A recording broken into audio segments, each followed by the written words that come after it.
Hey, JW here. Just wanted to come on and make a quick video. It's been a crazy last couple of days have been really insane, actually. All kinds of stuff going on, off the wall type things. Nothing that makes a whole lot of sense, but you take this story in that magazine. I can't even remember the name of it. It's The Atlantic, I believe, and it's saying all kinds of things about Trump being anti-military and um, how he's made all kinds of remarks about veterans and military people. They did get a couple of them right, actually. And the John McCain one, I heard him say that is a true statement.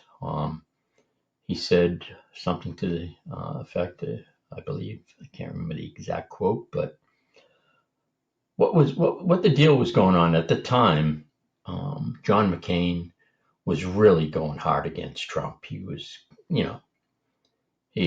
just going real hard against Trump. He was siding with the Democrats on everything, and he was ridiculing Trump and saying what a terrible president he was.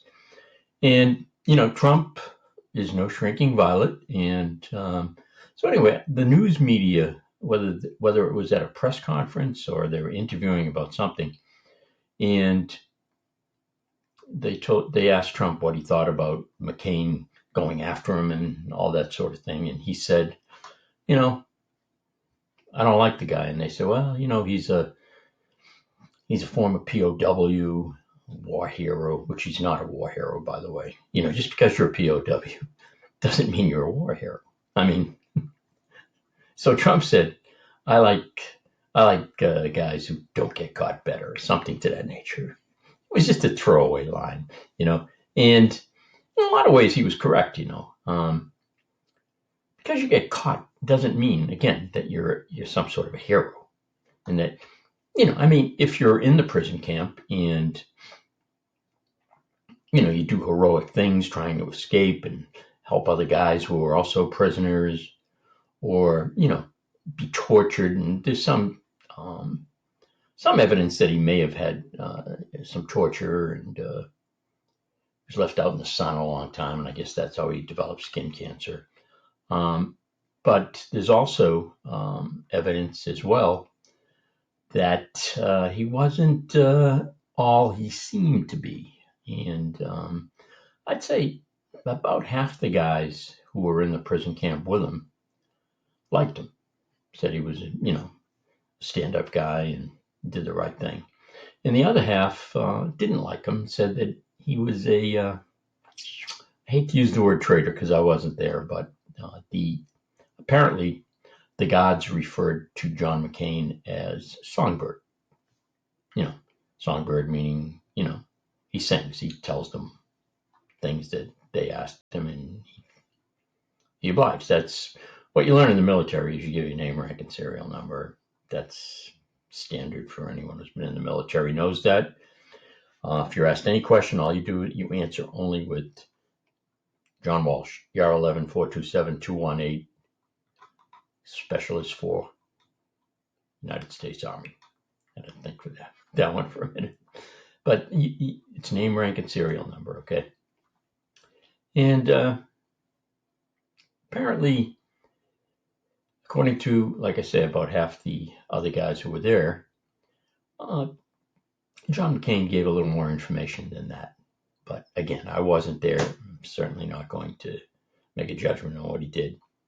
But Trump saying that is not the worst thing I've ever heard someone say. It's not like he called this bona fide war hero, although he was made out to be that when he was running for president and even when he was running for senator. The bottom line is you can do a Google search on him and you'll find a lot of things about John McCain. He wasn't that great a guy.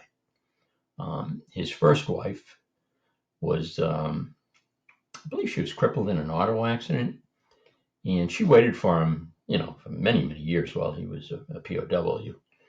And when he got out and she got in the accident, he left her. And he married this other woman. And he's not a great guy, is what I'm saying. Okay. Again, I'm not judging the guy, but if you look at the if you look him up on Google, he was a nasty guy too. A lot of people didn't like him. He was mean spirited, and as a pilot, he was, my understanding, he wasn't a very good pilot. He racked up at least 2 jet planes that I know of, because he was a bit of a cowboy, they said. And being an admiral's son, he thought he could do pretty much anything he wanted. But again, so I'm going to admit that I will definitely admit that Trump said what they claimed he said. Okay. The other one was that when the White House was being attacked about a month or two ago, I don't know the date, and but I remember this situation. And one of the generals was upset because Trump, as the commander in chief, and he has a right to do that, called out the troops to escort him or to clear the area before he walked up to the monument. It was, yeah, I admit, it was a little bit of a power play, I guess. But you know what? Again, he's the commander in chief. Perfect right to do that. So the general got all bent out of shape, and he was saying that Trump, this is the first time in history a president's ever done that. And I'm a military man. Well, make no mistake, he was a general, all right? General Mattis, Mad Dog Mattis, another fraud. But anyway, you have to understand that generals in the military are about the closest thing you can be to a politician. They spend all their time in Washington.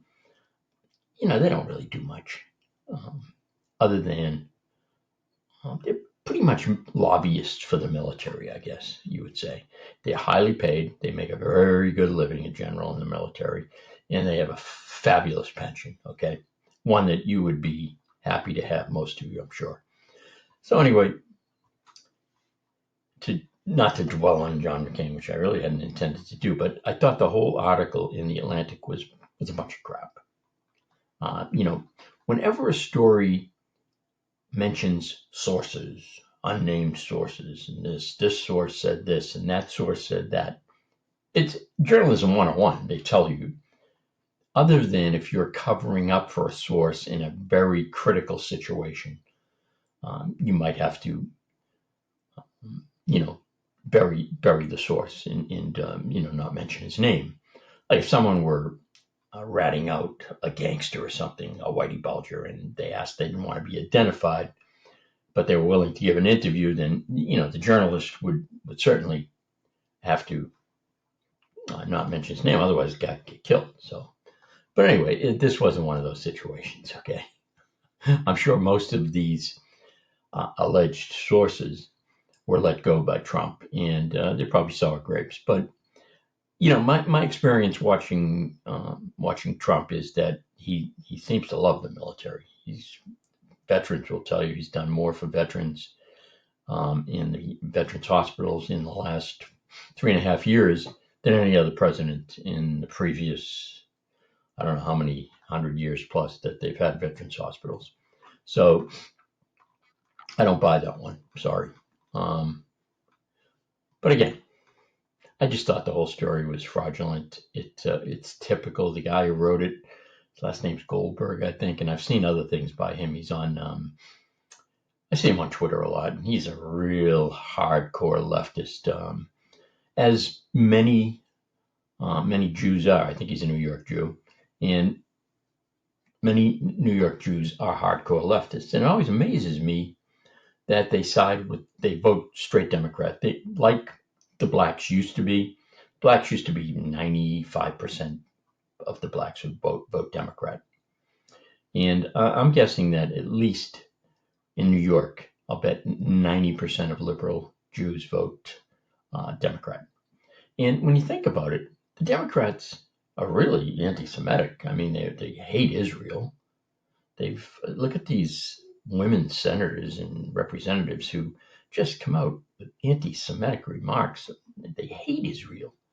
And I often wonder how a Jewish person could possibly vote for these people, but they do. And it was explained to me I remember one time, this elderly gentleman explained it to me that he said, you have to remember that He said, the Jews are tribes. He said, we're very tribal. So one tribe might dislike another tribe. He said, he called them the lox and bagel Jews in New York. He said they hate Israel because it doesn't, they're more into, if you live in New York and you're a liberal Jew, for the most part, you're doing okay. You either have a business or you're a celebrity of some sort. And, they're more interested in being invited to the parties with the elites and than they are about Israel. And so if you're being invited to these parties by celebrities and Democrats, then if you were pro-Israel, you probably wouldn't get invited. So they'll do whatever it takes to get invited. This is just my opinion again. It's just a rant. It's JW, he rants. That's what I do. Doesn't necessarily mean any of it's true. These are all suppositions, mostly suppositions on my part, but backed by years and years of talking to people, and I'll be honest with you. I'm good at one thing. If I'm good at one thing, I should say, it is that I have street smarts. Okay, I'm pretty good at deciphering BS. And when I see a story like that, I immediately don't see anyone using names as references for most of the stuff, and right away my BS meter comes on. Okay, and I think the only name I saw them use was Mattis. And, Mattis does not like Trump. Okay, so right away, he's one of these generals. He's got a huge ego. I mean, when you call yourself Mad Dog, what more do I need to tell you, okay? But anyway, JW's been ranting again. I'm gonna go off because I've been on too long. And hope you're all doing well. And let's hope each day gets a little bit better. Take care.